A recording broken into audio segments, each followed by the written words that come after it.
திரும்ப உடனே சேர்த்துக்குவான். அப்படிதான் ஒரு பேச்சாளர் சிவாஜி கிருஷ்ணமூர்த்தின்னு ஒரு பேச்சாளர். இந்தியாவிலேயே அதிக கடன் வாங்கிய முதலமைச்சர் மு.க. ஸ்டாலின். இந்தியாவிலேயே அசிங்கமா பேசக்கூடியவங்களும் திமுக காரன். அதுலயும் சிவாஜி கிருஷ்ணமூர்த்தி. உடனே மு.க. ஸ்டாலினுக்கு கோவம் வந்துருச்சு. கோவம் வந்த உடனே அவனை கட்சி விட்டு நீக்கிறார். திடீர்னு பார்த்தா இப்ப மேடையில் பேசிட்டு இருக்கான்.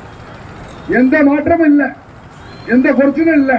அருவருப்பா அசிங்கமா ஆம்பளைங்களே முகசூலிக்கிற அளவுக்கு கேவலமாக பேசக்கூடிய பேச்சாளர்கள் திமுக இருக்கிறார். அதுல மஞ்சளும் விதிவிலக்கு இல்லை.